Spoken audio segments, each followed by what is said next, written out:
The air in Fort Worth still carried that soft December cool, and inside Seminary South, the hallways held the mixed scent of perfume counters, fresh fabric, and holiday food.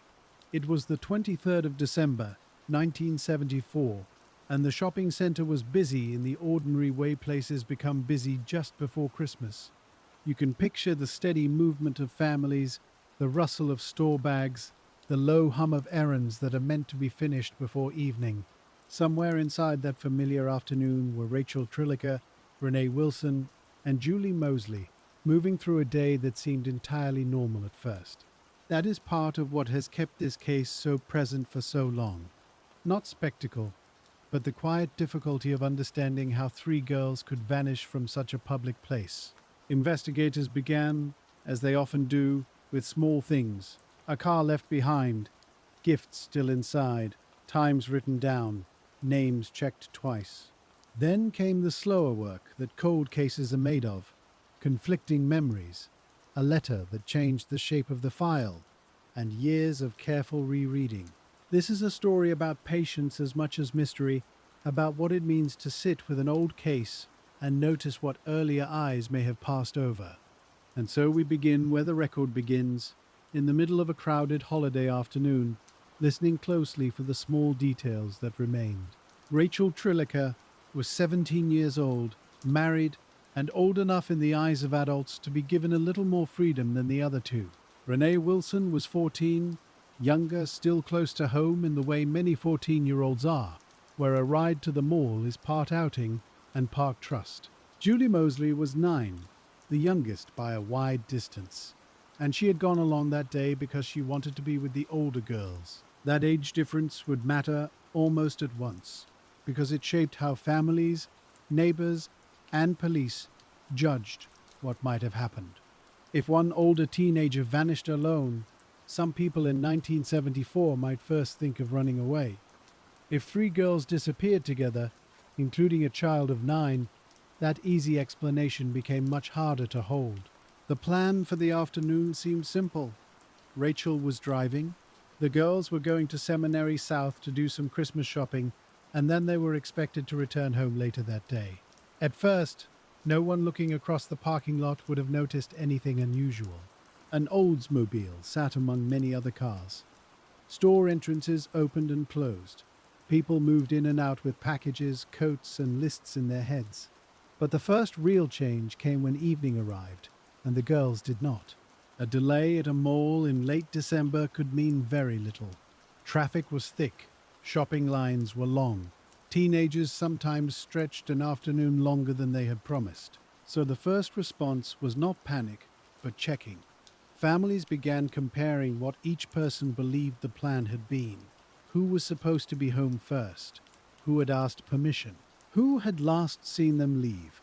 That practical comparison of notes is where many missing person cases begin. Not with a dramatic discovery, but with ordinary questions repeated in slightly different kitchens. By the time concern deepened, the next concrete step was obvious. Someone had to go back to Seminary South and look for the car.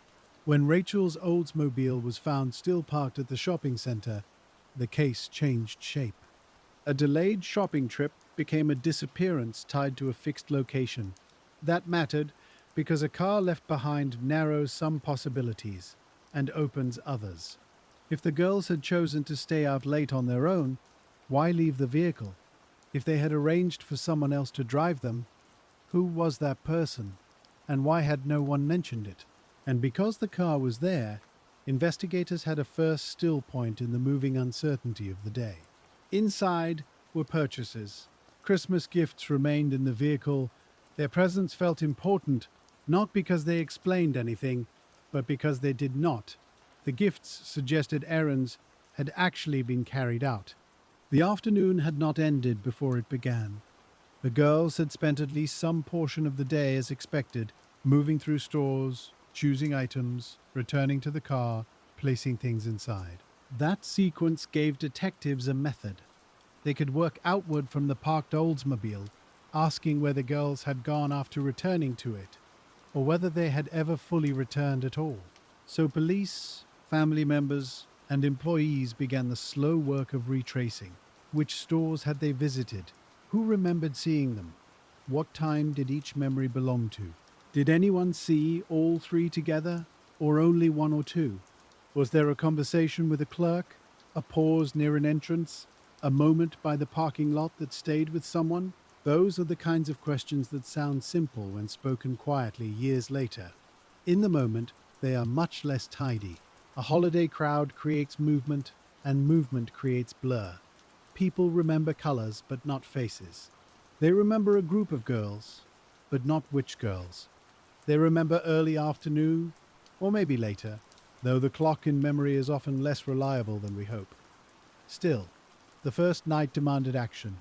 Officers checked the mall, relatives searched nearby areas. Attention turned to the roads the girls might have taken if they had somehow left the center on foot or with someone else. The practical issue was immediate. Three people had vanished from a busy place in daylight, and there was no clear sign of why. Because of that, the first investigative decision had to be made quickly. Should detectives treat the case primarily as a voluntary absence led by the oldest girl, or as an involuntary disappearance involving all three? That choice mattered. It would affect interviews, urgency, and where attention went first. A married 17-year-old could, in some minds at the time, fit a runaway theory more easily than a younger child could. But Julie's presence complicated everything. A 9-year-old does not simply dissolve into a runaway narrative without creating deep doubt. So the case could not rest on assumptions about teenage independence. It had to stay open to something more troubling, even before there was proof of it. That decision pushed investigators to gather details from the car with extra care. The Oldsmobile itself offered no easy answer. There was no single dramatic clue waiting inside to settle the question. What stood out instead was the ordinary nature of what had been left behind. Packages, personal items, a sense of interruption, though even that word may be too forceful. It may be truer to say the car suggested a day paused in mid-motion. That kind of evidence can be strangely difficult. When something is damaged, broken, or missing, it gives a cleaner signal. When things appear almost normal, detectives are left reading small absences rather than clear events. The result, very early, was a timeline with soft edges. Families believed the girls had arrived at the mall around mid-afternoon. From there, each estimate led to another estimate. One person believed they were expected home by early evening. Another recalled a different understanding. One memory placed them in a certain store. Another suggested they may have been seen later, elsewhere in the center. And each new statement created a consequence. The longer the possible timeline stretched, the wider the search had to become. This is the patient part of old investigations that often gets overlooked. You don't solve the case by finding one dramatic clue. You solve it, if you can, by deciding which memories deserve weight and which ones only add weather around the truth. So detectives began talking to friends and acquaintances. Did Rachel plan to meet anyone? Had Renee mentioned a stop after shopping? Did Julie simply join the outing at the last minute, or had her being there been known to more people? Teenage social circles always widen the case. Names appear in clusters. A friend mentions another friend. A boyfriend becomes part of the file. Someone remembers hearing about plans that may never have been real plans at all. And because it was the day before Christmas Eve, there was another difficulty. So many people had their own errands, their own family schedules, their own distractions. That precise recollection was already slipping. Yet one practical fact stayed firm. The girls had not come home. That alone kept the case from fading into misunderstanding. As the hours passed, concern hardened into organized search activity. Police made inquiries at stores. The parking lot remained central. Family members did what families often do in such moments. They held on to simple hopes first. Maybe the girls had accepted a ride. Maybe there had been a misunderstanding about time. Maybe they would walk through the door embarrassed at the worry they had caused. But once night had passed without that return, the emotional tone shifted. The file was no longer waiting for an explanation. It was now collecting unanswered points. One of the earliest and most important of those points involved how public the setting had been. Seminary South was not an isolated roadside stop. It was a shopping center filled with witnesses in theory, which made the lack of a clean account more striking. If the girls had left with someone willingly, someone might have seen them. If they had been persuaded, escorted, or hurried, someone might have noticed that too. But public places often give a false promise. There are many eyes, yes, but each pair is busy with its own purpose. A crowd can hide a movement as easily as it can reveal one, so investigators had to proceed with restraint. They could not assume the busiest area was the most observed. They had to ask about doors, exits, corridors, and where the Oldsmobile was positioned relative to foot traffic. And from those questions came the first subtle fracture in the case. Not everyone agreed on when the girls had last been seen. Some accounts suggested an earlier end to the shopping trip. Others hinted that at least one sighting may have placed them later in the afternoon. That difference sounds small. It was not. If the girls were last known to be at the car in one narrow window, detectives could concentrate on a shorter chain of events. If they were still moving around the mall later than first believed, then the missing period widened, and with it, the range of who might have crossed their path. This is where old case files begin to take on layers. You read one report, and the day seems almost graspable. You read the next, and the edges soften again. A witness may have seen 3 girls near an entrance. A store employee may recall one of them asking about an item. Another person may be uncertain, and uncertainty enters the record too, because even doubt must be preserved. In practical terms, detectives now had several lines to pursue at once. They had the car, they had the mall, they had personal contacts, and they had the larger question of whether the trio had left the area in another vehicle. That last possibility introduced a new task. Witnesses had to be asked not only about the girls, but about anyone who may have been near them. A young man, an older man, a family acquaintance, a stranger who looked familiar enough not to alarm. The difficulty was that each answer generated 2 more. Was the account first-hand? Had the witness seen the girls directly, or only heard from someone else? Could a license number be remembered?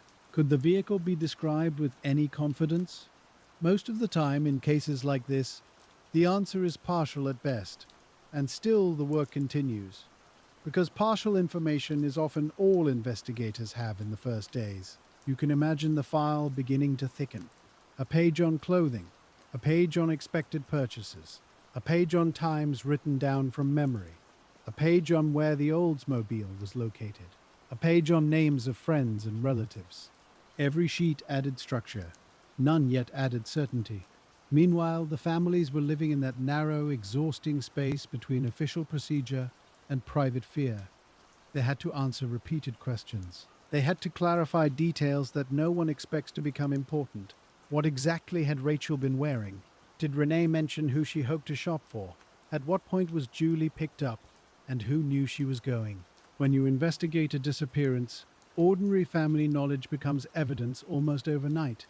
And because the trio included girls of different ages and different household routines, even assembling those basics took time. The case also had to move beyond the shopping center itself. If the girls had left in another car, roads out of Fort Worth mattered. If someone had approached them in the lot, timing mattered. If an acquaintance had arranged to meet one of them, then school friendships, phone calls, and recent conversations mattered too. So the investigation expanded in widening circles. Close family first, then friends, then classmates, then people on the edges of those circles. Each interview held the possibility of a useful detail, but also the risk of adding rumor. That is another quiet challenge in patient detective work. The more people you ask, the more narratives appear. Some are grounded, some are borrowed. Some are shaped by what the speaker thinks must have happened, rather than by what they truly know. The detectives had to sort those carefully. One lead might suggest the girls were seen talking with someone. Another might imply plans to go elsewhere after the mall. A third could be no more than a retelling passed along by two or three people until it sounded firmer than it was. Because of that, early decisions about which leads to prioritize became deeply important. Time spent in one direction was time not spent in another, and in a case already missing a clear center, prioritization could alter the future file in ways no one understood yet. So officers leaned on what they could verify. The Oldsmobile was there. The gifts were inside. The expected return home had not happened. Those facts stayed steady. Around them, memory moved. Some reports suggested the girls may have been seen later in the day than families first assumed. That possibility brought a mild but meaningful escalation. If true, then whatever happened did not occur immediately upon arrival. It happened after some shopping had been done, after at least part of the afternoon had passed, after the girls had settled into the ordinary rhythm of the mall. That in turn raised a practical question. Did they meet someone by plan, or were they approached after being there for a while? The difference matters. A planned meeting points you toward known associates. An unplanned approach points you toward opportunity. And because both remained possible, detectives had to keep both doors open. There is a certain stillness in this stage of an investigation. Outwardly, many things are happening. Phones ring, reports are typed, people are contacted, cars move through parking lots and neighborhoods, but inwardly, the case has not yet chosen its shape. It could still become a runaway case. It could become an abduction case. It could become something stranger, built from misdirection, fear, or a chance encounter. All of those possibilities lived side by side in the first days, and then another problem emerged. The very fact that Rachel was married complicated how others interpreted her absence. Some may have assumed she had more adult agency than she truly did. Some may have read intention into actions that were only ordinary teenage movement. That is the danger of premature framing. Once a case is described one way, people begin noticing facts that support that description and overlooking those that do not. Good investigators try to resist that. They return to basics. Who was there? What was seen? What was left behind? What can be placed in time with confidence? By then, the search had already passed through one crucial threshold. The first night was over. The initial hope of a simple explanation had dimmed, and as the case settled into a deeper review of the mall, the car, and the missing hours, the investigation prepared to carry its uncertainty forward into witness statements, conflicting recollections, and the first signs that this would not be one clean timeline, but several, each pulling slightly away from the others. So the next task was not to discover one perfect witness, but to understand how the afternoon looked from many imperfect angles. One person might remember seeing the girls near a store entrance. Another might be sure they had been in a different part of the mall entirely. A third might only remember a car door open in the parking lot and three figures nearby, with no certainty at all about who they were. That is how a case like this begins to divide into versions. Each version contains something useful. Each version also carries error, and detectives, sitting with pads of paper and early reports, had to decide how much confidence to place in each small recollection. The shopping center itself mattered here more than it first seemed to. Seminary South was busy but not busy in one single way. There were anchor stores, smaller shops, food counters, holiday displays, long interior walkways, and parking areas that could feel crowded in one row and strangely thin a short distance away. If the girls returned to the Oldsmobile after shopping, even briefly, then the parking lot became just as important as the stores. If they stayed inside until the last known sighting, then interior witness accounts mattered more. And for a little while, both possibilities had to be held side by side. Rachel's car remained one of the few fixed pieces in the whole file. It had not traveled somewhere hidden. It had not been found far from the expected route. It sat where a car sits when a person expects to come back to it. That impression is not proof, of course. Still, investigators notice those things. A car left in an orderly public place has a different feel from one abandoned in haste on a roadside, or found stripped of obvious context. This one seemed connected to an ordinary errand. That was part of what made it difficult. The ordinary setting kept arguing with the extraordinary outcome. Inside the vehicle were those Christmas purchases, quiet little markers of intention. Someone had taken time to choose them. Someone had carried them back and set them inside. A shopping trip had truly happened. It had not been an excuse invented after the fact. And because of that, detectives could begin to ask a narrower question. At what point did an ordinary shopping trip stop being ordinary? That question sounds simple when spoken softly years later. In practice, it was the center of everything. If the interruption happened inside the mall, then store employees, passers-by, and hallway movement might matter most. If it happened after the girls returned to the car, then vehicle access, parking lot observation, and anyone seen nearby became more important. If it involved someone known to one of the girls, then the answer might lie not in the mall at all, but in a prior arrangement, and every branch of that question required time. The first reported recollections began to shape those branches. There were statements suggesting the girls had been seen together later in the afternoon than some family members first believed. Not everyone agreed on that. Some memories were firmer than others. But even a possible later sighting changed the practical map.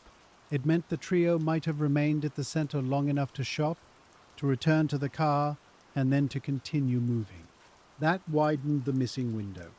And whenever a missing window widens, so does the field of possible contact.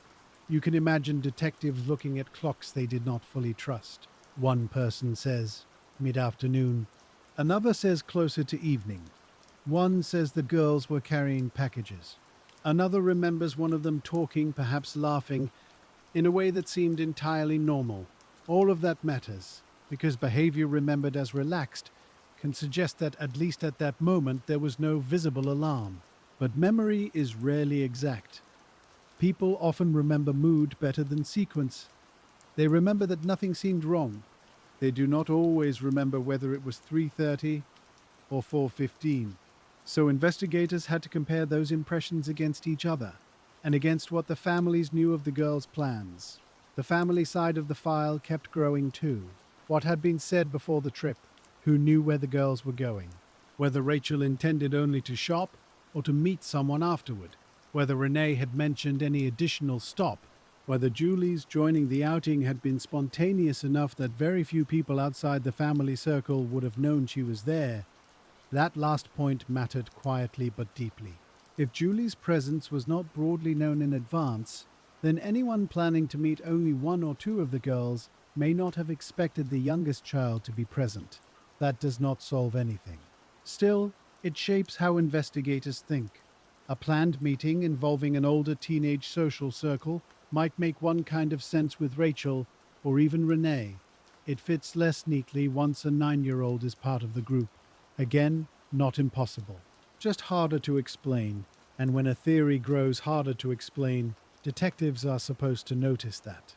There were also the ordinary social questions that arise around older teenagers. Who was Rachel speaking with in those days? Who knew her habits?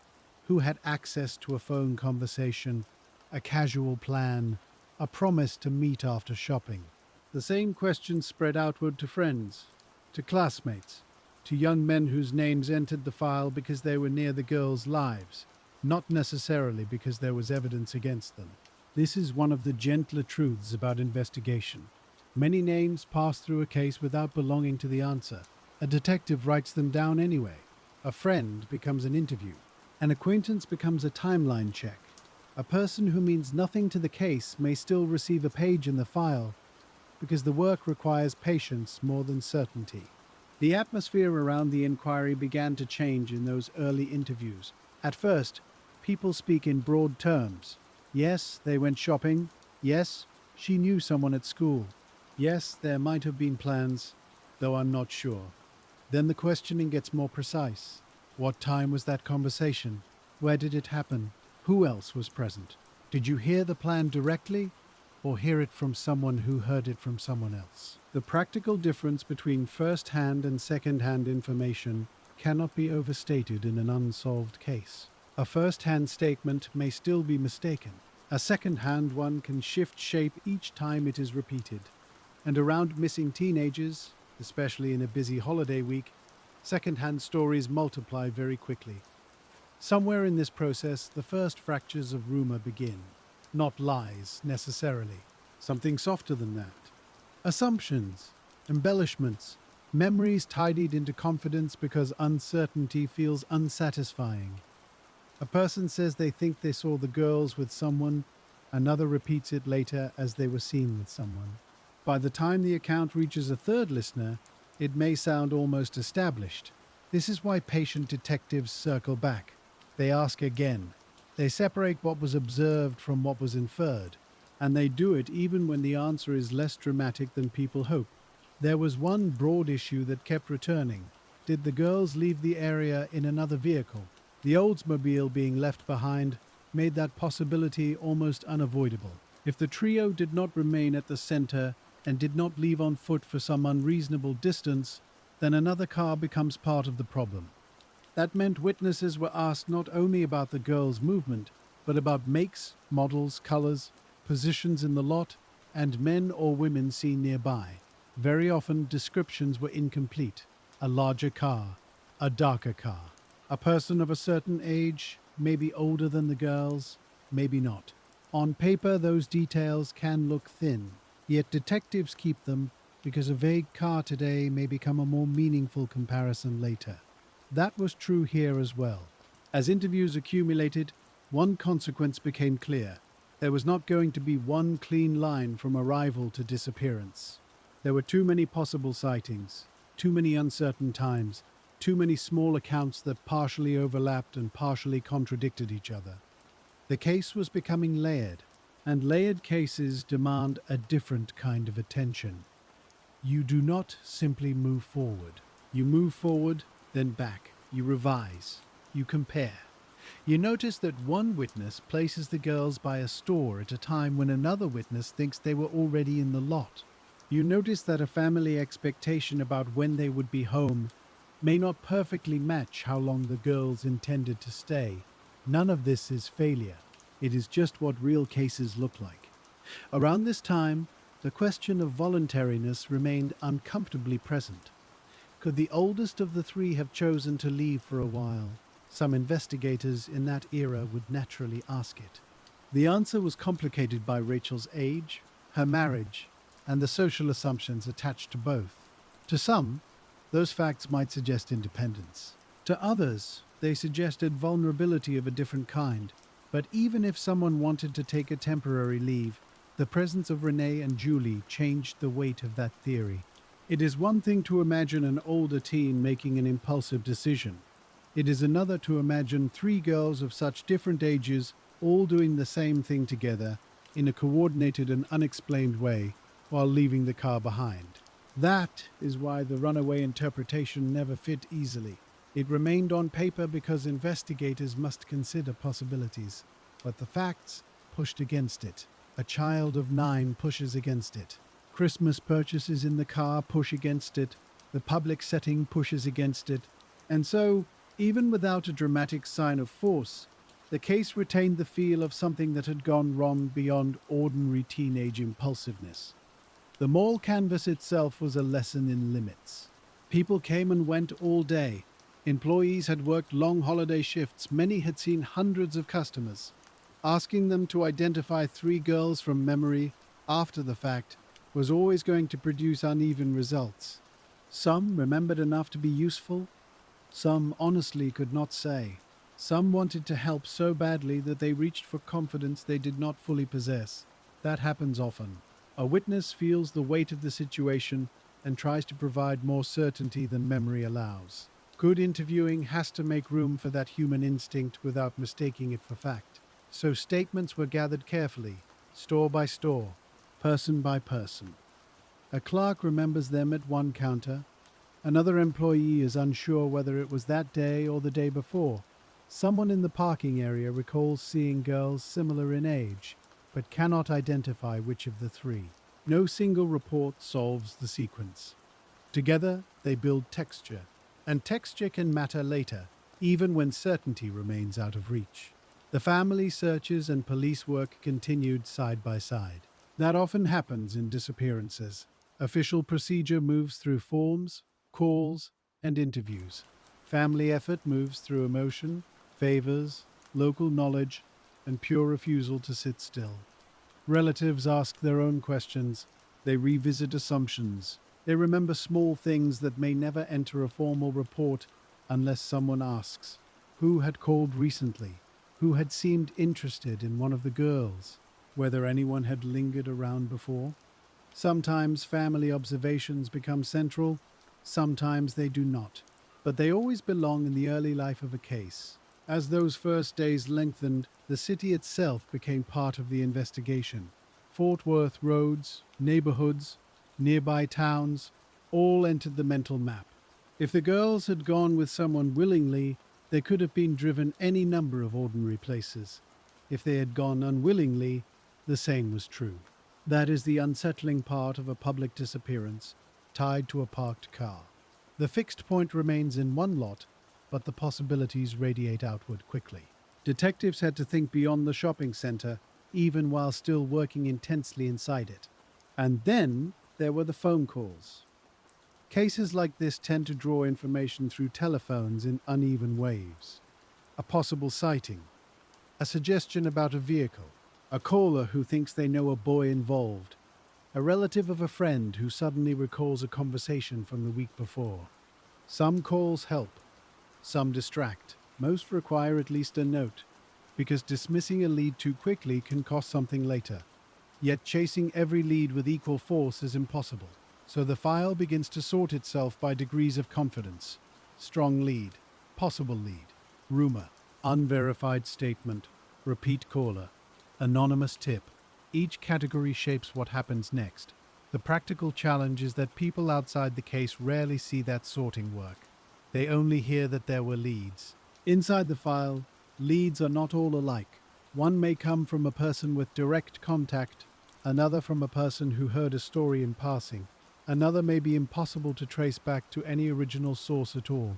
This sorting became especially important once reports suggested the girls may not have simply disappeared in the first narrow window everyone first imagined. A later timeline introduces more witnesses, more traffic, more opportunities for contact. It also introduces a subtle emotional change. Families waiting at home begin to revisit their own expectations. Did they expect the girls back earlier than the girls expected themselves? Was there more shopping than first assumed? Did anyone stop for food, or a conversation, or another store? These are gentle questions, but they matter, because every extra half hour in the timeline is another half hour the investigation must account for. The emerging picture was not of panic inside the mall. No one reported a clear, unmistakable public disturbance that explained everything in one stroke. That absence mattered. If something happened, it likely happened in a way that looked ordinary from the outside. A conversation by a car, a familiar face, a request for help, an invitation to go somewhere briefly, a moment that did not alarm bystanders because nothing about it looked alarming enough. Public places often work like that. People notice disruption, they are less likely to notice compliance, familiarity, or quiet redirection. By the end of this stage, detectives had done the work that all good early investigations must do. They established what could be held firmly. They mapped what remained uncertain, they identified the first major contradictions, and they learned that the case would not offer easy simplification. Then, into that already delicate balance, came the object that would alter the case for decades. It arrived not as a witness, and not as a discovery in the parking lot, but as a message, a letter, short enough to fit in an envelope, powerful enough to change the emotional center of everything. When the letter appeared, it did what written communication often does in unresolved cases. It seemed to speak with authority simply because it was tangible. A witness can falter, a memory can blur, a written note sits still. You can hold it. You can read it again, you can compare its words from one day to the next. And because it sits still, people often feel it must mean more than it can truly prove. The note was presented as if it came from Rachel. Its message, in substance, suggested that the girls were all right and had gone away for a time. That idea landed with unusual force for obvious reasons. If true, it changed the case completely. If false, it raised a different and perhaps deeper concern. Either way, the letter could not simply be filed and ignored. It had to be examined from every angle available at the time. Family members looked at the handwriting. Investigators looked at the wording. The postmark mattered. The envelope mattered. Even small turns of phrase mattered, because in a short note, every sentence carries more weight than usual. The first question was painfully direct. Did Rachel write it? That sounds like a straightforward question. It rarely is. Handwriting identification by family feeling and visual comparison can be persuasive, but it is not always conclusive. People recognize something familiar, then hesitate over a letter shape, then recognize another phrase, then worry they are reading hope into it. That happened here as well. Some believed the writing looked right, others felt less sure. And uncertainty, once attached to handwriting, lingers for years. Even if the hand looks similar, what about the language? Did the note sound like Rachel? Would she have written those exact things? Would she have phrased absence in that way? Would she have reassured family differently? These questions are almost impossible to answer cleanly, because people do not always write as they speak, especially under pressure, and under pressure is exactly the point. If Rachel wrote the letter voluntarily, then its tone should reflect her own intention. If she wrote it under coercion, then the words might be hers in form but not in freedom. If someone else wrote it altogether, then both handwriting and language become acts of imitation or staging. That is why the note deepened the mystery instead of settling it. It offered a voice without context. The practical consequences were immediate. A letter saying the girls were fine can tug an investigation toward a runaway interpretation. Resources shift. Urgency can soften. Public perception changes. People begin to say maybe they left on purpose. And once that possibility enters general conversation, it can be difficult to remove, even if later facts weaken it. This was not a minor procedural issue. It shaped how the disappearance was understood by outsiders, and perhaps by some inside the case as well. Yet there were obvious reasons for caution. A child of 9 was still part of the trio. That fact remained immovable. Any note suggesting a voluntary departure by all three had to account for Julie, too. How likely was that? How practical? How plausible? Investigators could not read the letter in isolation from the ages involved. They also had to ask a more physical question. How did the note get into the mail stream? Where had it been posted? Could the postmark narrow location or timing in any useful way? Old mail evidence can be frustratingly partial. You may know a city, perhaps a date. You may not know who walked up to the box. Still, each mailing detail belongs in the file because the ordinary mechanics of a letter can matter later. The envelope itself becomes evidence. The stamp placement, the handwriting on the outside, the sequence of mailing relative to the day of disappearance. Each point is quiet. Together they form the little frame around the larger unanswered thing. Families often experience such letters in two conflicting ways at once. There is pain in them. There is also relief, however temporary, because words on a page can create the feeling of contact. Even doubtful contact can be emotionally powerful. You can imagine reading the note over and over, hearing different meanings each time. One day it sounds reassuring. Another day it sounds wrong. One phrase feels familiar. Another feels strangely distant. That emotional movement matters because families are not laboratories. They are people trying to read love, fear, hope, and deception from a few lines of ink. Investigators had to do their own version of that reading, but with procedural restraint. They could not simply say this feels genuine or this feels false. They had to ask what could be supported. Was the writing close enough to known samples? Were the details in the note specific in a way an outsider would not know? Or were they broad enough that almost anyone could have written them? Specificity is often one of the first tests. A truly personal note may contain private references. A staged note may stay general. Yet coercion complicates even that. A forced note may be intentionally plain. Again, every interpretation opened another branch rather than closing one. The existence of the letter also forced detectives to reread the earlier evidence. The parked Oldsmobile meant one thing before the note. It could suggest sudden interruption, planned rendezvous, or something still unknown. After the note, some might see the car differently. Perhaps the girls left intentionally with someone else and meant to retrieve it later. Perhaps the gifts in the car were simply left because they did not intend to carry them further. Perhaps the disappearance was temporary, at least in concept. You can see how one small document begins to cast a shadow backward over facts already collected. That is one reason midpoint evidence in a case can be so influential. It does not merely add information, it changes the perceived meaning of what came before. Handwriting review in the 1970s had limits. There were experts, certainly. There were comparisons. But there was also a dependence on preserved exemplars, visual judgment, and the quality of what had been collected. Modern viewers sometimes imagine that every questioned document can be settled neatly. Many cannot. The analysis can indicate similarities, differences, patterns, hesitations.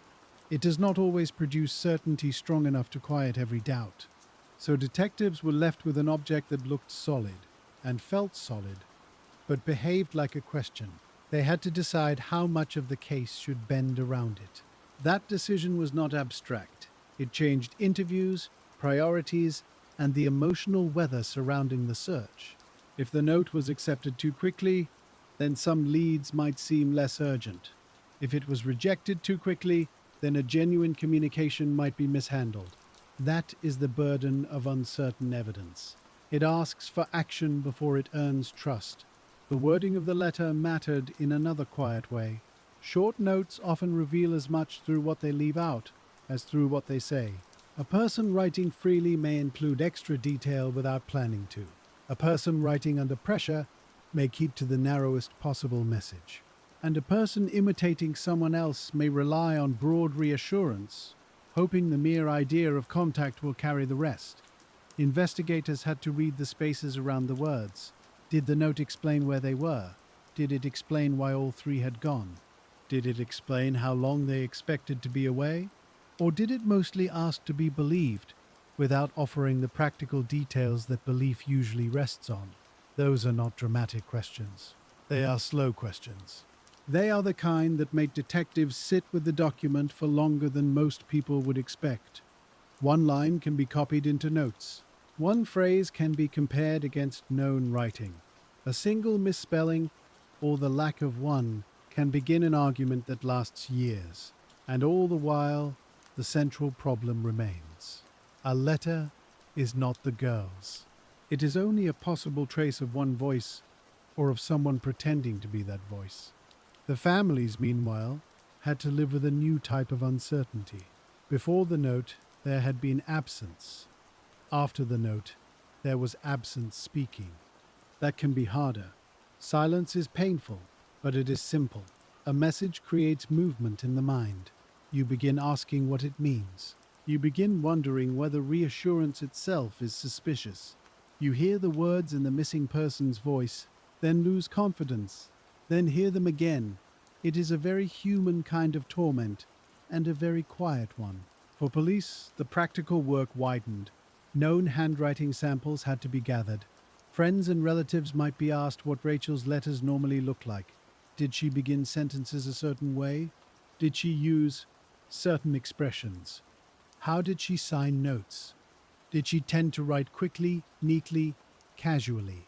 Even those little habits can become relevant when almost nothing else is fixed.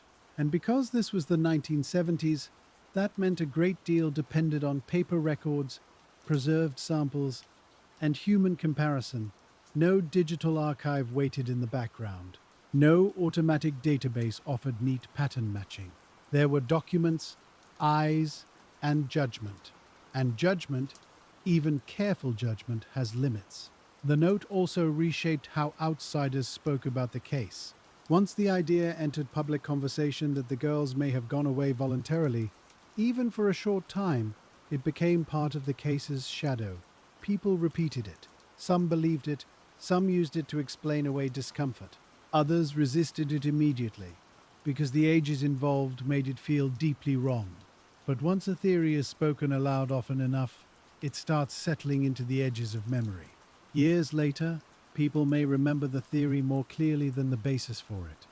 That is one of the quieter hazards in cold case work. Old assumptions can age into something that feels like fact. Detectives trying to preserve clarity had to keep returning to the same grounding points. The Oldsmobile was left behind. Christmas gifts remained inside. 3 girls were missing, including Julie, who was 9 years old. The note existed. Its meaning was disputed. Those were the anchors. Everything else had to be measured against them. There were also questions about timing. When exactly had the letter been mailed? How soon after the disappearance had it entered the system? Could that interval tell investigators anything about whether the girls were local, already far away, or never in control of the mailing at all? Even a rough mailing window can matter. It can place pressure on certain theories and ease pressure on others. Still, the mail does not explain who held the pen. That remained the deeper problem. Some people close to the case believed the note contained signs of authenticity. Others thought it felt wrong in tone or too convenient in its effect. That disagreement was not a side issue, it was central. Families often know a person's ordinary voice better than anyone. At the same time, grief and hope can sharpen and distort recognition in equal measure. One relative may feel sure because the loops of the letters seem familiar. Another may feel doubt because the warmth of the writing seems absent. Both reactions can be sincere. Neither reaction automatically settles the matter. So the letter entered the file as both evidence and disturbance. It could not close the case. It could not be ignored. And from that point forward, every earlier fact had to live beside it. The girls were seen at the mall, perhaps later than first believed. The car was still there. The note suggested they were all right. Those ideas did not fit together cleanly. Whenever evidence refuses to fit cleanly, detectives are forced into wider field work. They have to interview more people. They have to revisit earlier names. They have to ask whether anyone in the girls' circles had reason, opportunity, or knowledge that might connect to the message. That is when the case moved outward with more determination. School friends became important. Boyfriends or possible boyfriends became important. Relatives on the edges of the household became important. People who had called recently, people who may have expected to see one of the girls that day, people who knew Rachel's handwriting well enough to imitate it if imitation was part of the truth. The radius of relevance expanded, not in a dramatic rush, more like a file opening by slow degrees. One name leads to another. A conversation recalled in one interview sends detectives to a second address. A possible ride offered days earlier becomes worth checking. Someone says they remember hearing about a man older than the girls around one of their social circles. That mention is written down. Then compared, then checked again. This is where the field of leads begins to look wide and uneven. There are possible sightings, possible companions, possible cars, possible plans after them all. Each one offers a path. Most paths narrow after a while. Still, they must be walked. One recurring challenge was separating direct witness memory from the social spread of rumor. In communities, especially after a disappearance touches local life, stories travel quickly. A young person says she heard Rachel planned to meet someone. Another says Renee had mentioned something similar. A parent hears a version from a neighbor. Soon there are several accounts of a plan, though none may rest on the same original conversation. Detectives had to pull those strands apart. Who actually heard what? On what day? In what words? And from whose mouth? That can sound painstaking because it is painstaking. But it matters. A second-hand rumor can send a case in circles for years if it is not identified early. There were reports, too, that suggested the girls may have been seen with an older male. Accounts like that often gain gravity in the absence of stronger anchors. Not because they are proven, but because they offer shape where shape is missing. An older man near younger girls can seem immediately meaningful, yet investigators still have to ask the same plain questions. Who saw him? How close? At what time? Was he interacting with them? Or merely nearby? Could the witness describe him beyond age and general appearance? Could they describe a vehicle? Could they say whether all three girls were present? Each answer matters. Each missing answer matters too. In long, unresolved cases, disputed male companion accounts often become almost legendary. They are repeated because they feel like explanation. But inside the file, the detective's task is less romantic. You compare statements. You look for consistency. You ask whether one witness influenced another. You note which descriptions emerged early and which appeared only after the case had already become public. Timing of the lead itself can tell you something. An early report may carry fresher memory. A late report may carry the shape of years of retelling. This part of the investigation was not glamorous. It was forms, interviews, callbacks, and more interviews. A detective might spend half a day trying to establish whether a single reported sighting happened at all. A license number might be partly remembered, then found unusable. A vehicle description might fit too many ordinary cars to help. A person of interest might turn out to have no confirmed link beyond neighborhood gossip. And still, the work was not wasted. Elimination is part of solving. A lead that narrows to nothing still teaches the file what not to hold on to. The girl's own networks remain central. Rachel's age and married status meant her social world may have been broader than people first assumed. That can complicate a case. More independence often means more names. More names mean more interviewing. Each acquaintance has to be understood in context. Was this person close, occasional, recent, distant? Was the relationship friendly, romantic, strained, casual? Did the person know about the trip to Seminary South? Did they have transportation? Did they offer rides? Did they have a reason to be in that area? These are not exciting questions, they are foundational ones. Renee's circle mattered too, though in a different way. At 14, her social life was still more tightly held to home and school. That can help and hinder. Fewer layers can make interviews simpler, but younger teens also pass along plans more casually, and others may remember them less exactly. A mention after class can become hard to place later. A friend may recall hearing about shopping, but not whether anything else was intended afterward. And then there was Julie. Her presence never stopped pressing gently against easy explanations. A theory that fit Rachel alone often failed to fit Julie. A theory that fit a teenage social detour often failed to account for a 9-year-old child in the group. That is one reason the case remained so stubborn. Every partial explanation hit the same human fact. All three disappeared together. The search for sightings beyond the mall spread outward. Different towns and roads entered the conversation. Calls came in from people who thought they might have seen three girls matching the description. As always, some tips arrived with confidence and some with hesitation. A family driving through another county thinks they saw them at a stop. A person remembers three girls in a vehicle, then wonders whether the memory came from that day or another. These leads can be exhausting. Most do not hold, yet every one must be examined enough to justify either moving forward or setting it aside. There is a lot of patient disappointment in this phase of an investigation. Not heartbreak in one great moment, something steadier. A detective drives to check a report, and the report thins on arrival. A witness seems sure on the phone, then less sure in person. A promising name dissolves under ordinary records. This is how months pass in difficult cases. Not through spectacular failures, through repeated narrowing. And as the file grows, so does the importance of organization. Loose leads must be indexed, statements must be preserved, contradictions must be noted. Without structure, a cold case becomes unreadable to the next person who inherits it. The strongest investigators know they are not only searching, they are also preparing the case to survive them. That mattered in Fort Worth. Even in the early era, there were already signs this case might not yield quickly. The lack of a clear scene, the uncertain timeline, the disputed letter. the broad field of possible acquaintances. All of it suggested a long life ahead in paper. So details that might seem small had to be saved carefully. A note about a car color, a question about a postmark, a witness's exact degree of certainty.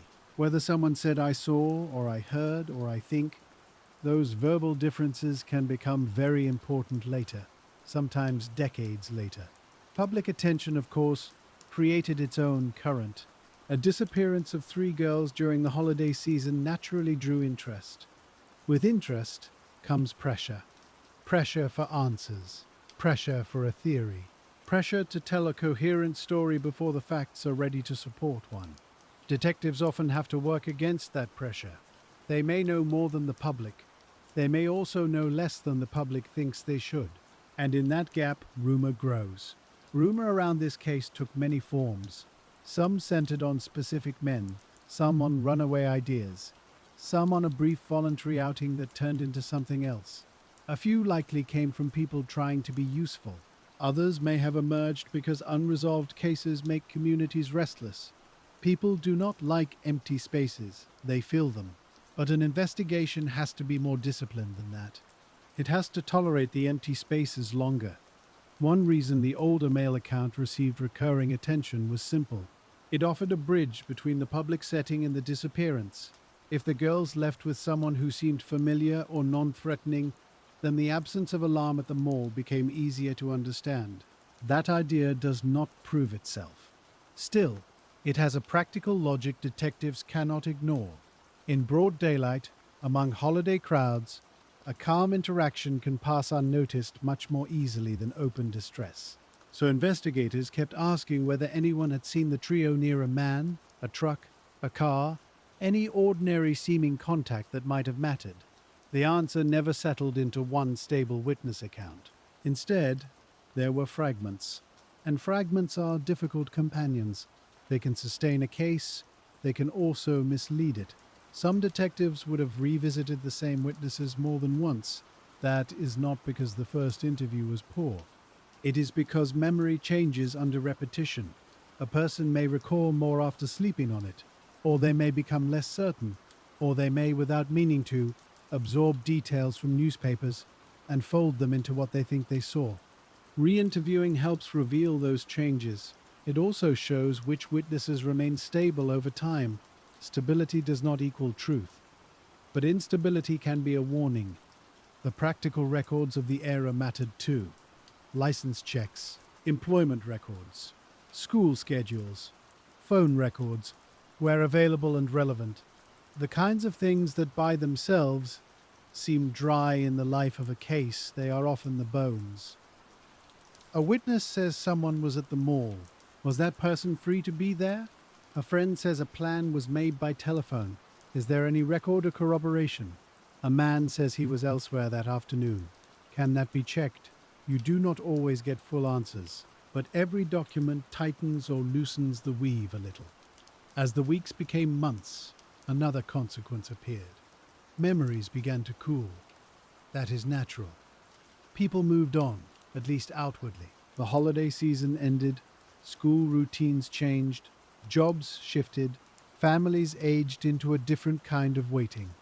And the case, which had once felt immediate, began the long process of depending more on paperwork than on living recall.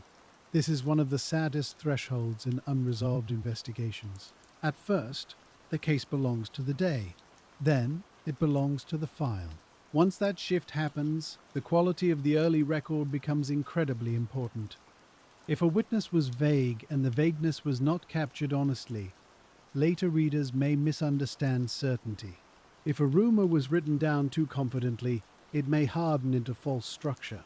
If an item was misplaced or a chain of custody was not carefully maintained, future science may have less to work with.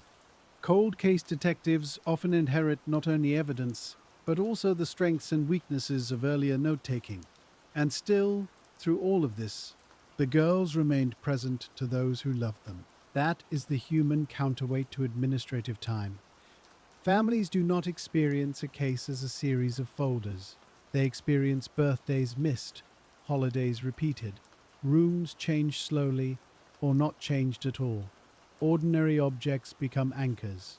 A sweater, a photograph, a line in a note remembered by heart.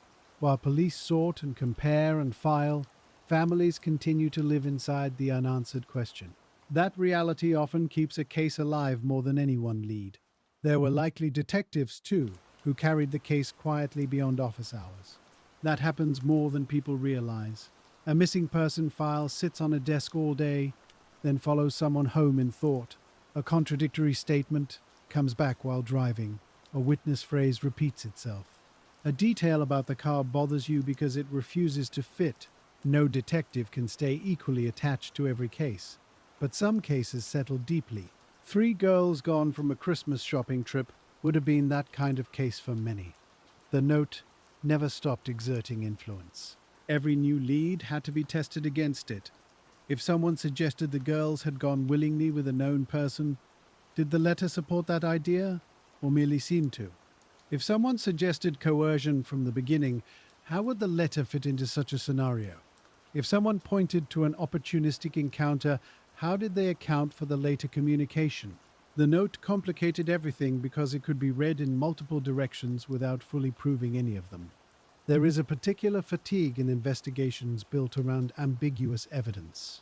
A false lead can be dropped, a clear clue can be pursued, an ambiguous clue stays in the room. It keeps asking for interpretation. And because different investigators can interpret it differently, the case may shift in posture from one period to another. That is one reason old mysteries often feel layered when you revisit them.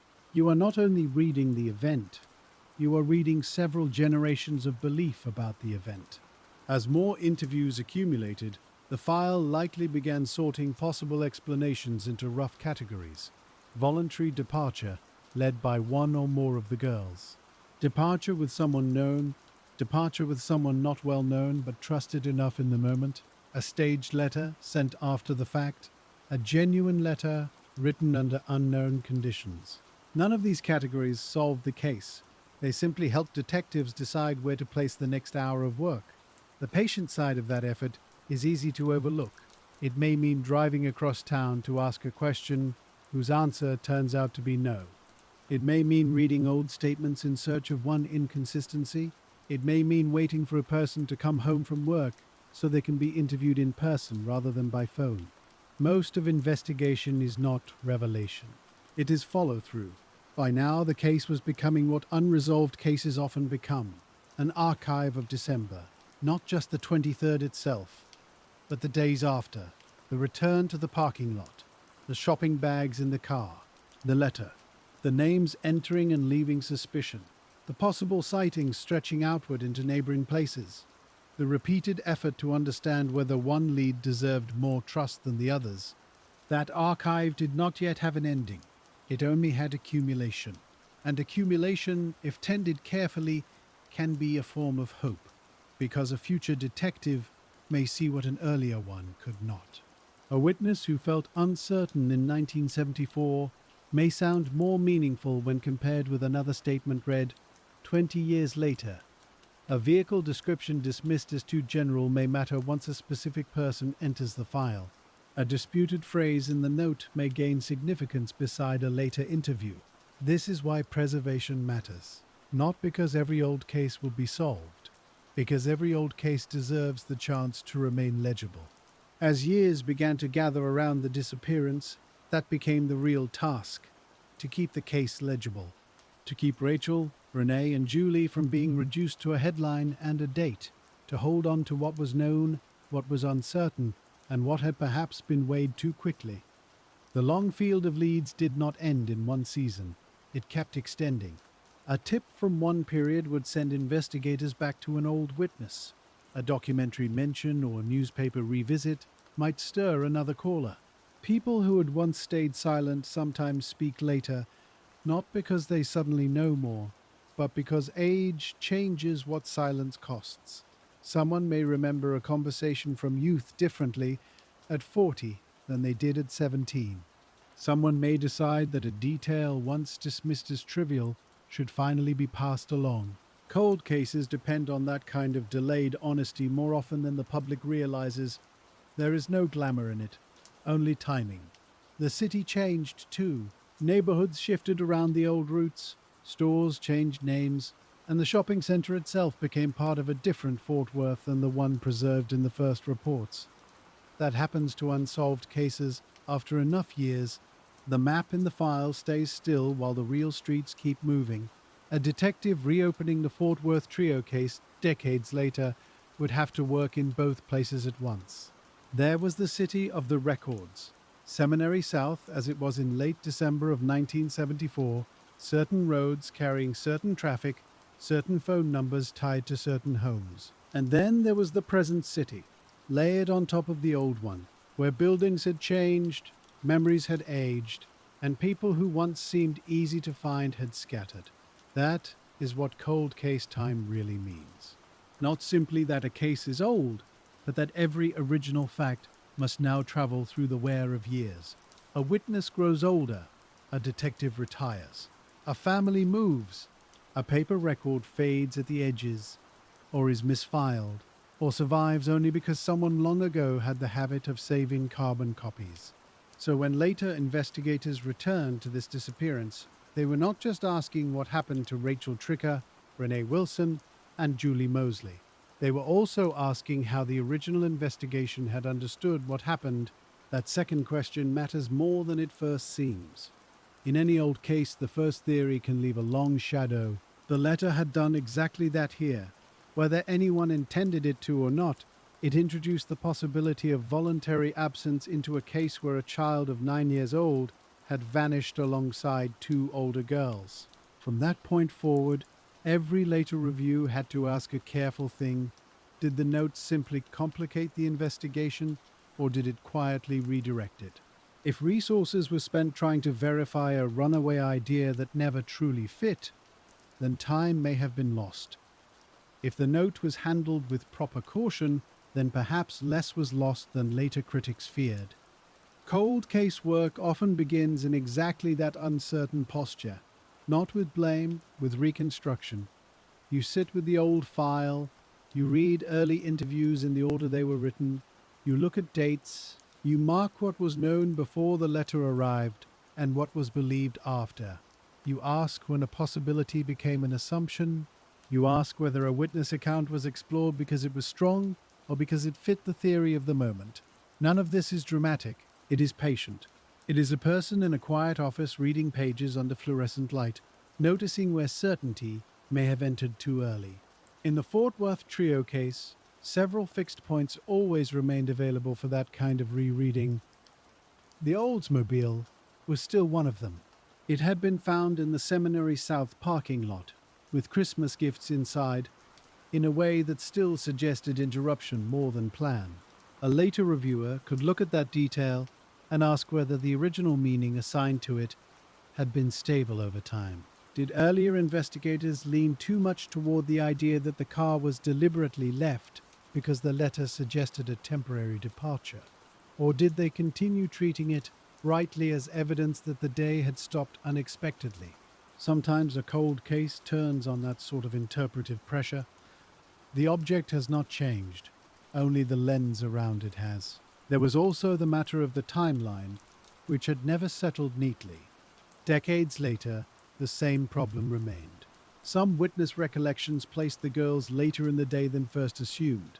Others stayed softer, more uncertain, harder to rely on with confidence. For a new investigator, this presents an old dilemma. Do you preserve all versions equally out of respect for the uncertainty? Or do you begin grading them more aggressively, deciding that one or two reports now seem stronger than the rest? That choice can shape the reopened inquiry. A broad timeline produces a broad suspect field. A narrow one lets you focus, but only if the narrowing is justified.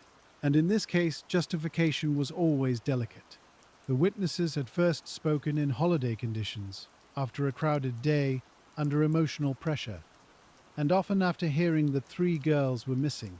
No later detective could recover the freshness of those first hours. They could only inherit the notes. That is why the quality of old note-taking becomes almost sacred in long cases. A sentence like "witness unsure of time" can be more useful than a polished summary that makes uncertainty disappear.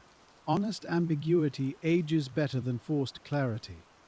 As the case moved deeper into cold case territory, people outside law enforcement kept it alive too. Families spoke to reporters. Anniversaries were marked. Photographs were shown again. The names Rachel, Renee, and Julie remained in circulation, not as a breaking story, but as a question the city had not laid down. That matters. A case without public memory can vanish administratively, even when the file remains technically open. A case with continued attention stands a better chance of being reopened in spirit, even if there is no single new piece of evidence. In old mysteries, advocacy is often a form of maintenance. Someone keeps asking, someone keeps remembering, someone keeps making sure the boxes are not allowed to disappear into deeper storage. You can feel the human steadiness in that. No one is creating a spectacle. They are just refusing erasure. A later generation of investigators looking back would also have to confront the limits of the 1970s. That is not criticism so much as context. Every era works with the tools it has. Forensic expectations that seem basic now were not always basic then. Evidence preservation standards were different. Documentation practices varied between departments and between individual officers. The mail evidence connected to the letter, for example, could only be interpreted through the methods available at the time. Handwriting comparison had its place. So did visual examination of the envelope, the postmark, and the language. But there were practical ceilings on what could be said with certainty. A modern cold case unit, receiving that same material years later, would naturally ask what still existed physically. Was the original note preserved properly? Was the envelope preserved? Were there latent prints of any value? Were there trace materials that no one would have thought to collect more aggressively in 1974? Even when the answer to those questions is no, the asking still matters. It creates a new inventory of possibility. The letter remained the central object of reconsideration, not because it solved the case, because it might have altered the direction of the case at its most vulnerable moment. A later detective would be right to wonder whether too much emotional weight had been placed on it early. Families, after all, had every reason to search the handwriting for hope. Investigators had every reason to take any communication seriously, but seriousness is not the same as surrender. The careful question is whether the note was treated as one item among many, or whether it began acting like a frame around everything else. Cold case reviews often involve exactly that kind of quiet audit. Not what was found, what was trusted, what was weighted. What may have steered the search without earning the right to do so, that is a difficult conversation, especially in older cases with strong community memory. No one likes to imagine that a case drifted because one document pulled attention sideways, but unresolved investigations require that honesty. There is another layer too. As years pass, theories themselves begin to fossilize. One account of an older male companion, one vehicle description, one rumor about who Rachel may have known, one interpretation of the note. Each theory collects retellings, and with retellings it can start to feel older and sturdier than it really is. A new investigator must sometimes strip that age away. They ask simple things. Where did this theory first appear? Was it in the earliest reports, or did it surface later? Was it based on one witness, or several? Were the several actually independent, or were they all echoing the same original story? This is not glamorous work. It is almost archival. And for that reason, it is perfectly suited to a case like this. The Fort Worth trio disappearance became, over time, less a single event than an archive of interpretations about one event. To work it well, you have to sort the event from its retellings. That sorting can sometimes produce modest but meaningful shifts. A lead once treated as promising may weaken when traced back to its source. A witness once thought unreliable may look more useful once their uncertainty is read correctly. A timeline thought broad may tighten a little. A suspect idea may not vanish but may lose some of its old authority. This is what refinement looks like in unresolved cases, not a dramatic overturning. A patient rearrangement of weight. You remove confidence from the wrong places, You add it carefully where the record deserves it. Public reminders helped create those opportunities. Each article, anniversary mention, or television revisit had the potential to do two things at once. It could stir the same old rumors, and it could reach the one person who had held back a detail for years. Investigators in cold cases live with that double reality. Appeals can attract noise. They can also bring the one useful call. So tips continued to arrive over time, not always in a steady stream, but in renewed waves. A viewer sees an old photograph and thinks of a car once noticed. An aging witness hears the names again and decides an old uncertainty should finally be shared. A relative of someone long gone wonders whether a troubling story told in confidence belongs in the file after all. Most such calls do not unlock a case. Still, each one asks to be measured. A cold case investigator cannot be cynical about that. They have to be disciplined, not dismissive. With enough time, even institutional attitudes can change. One era may accept certain assumptions too easily. Another era may challenge them. One generation of detectives may think first in terms of runaway possibilities. Another, shaped by later understanding of coercion and victim behavior, may read the same facts differently. That does not mean the older detectives were careless. It means context evolves, and the Fort Worth trio case sits right in that changing space. Because the disappearance involved an older teen, a younger teen, and a child, it resists easy classification in any era. But it especially resisted the shortcuts of its own time.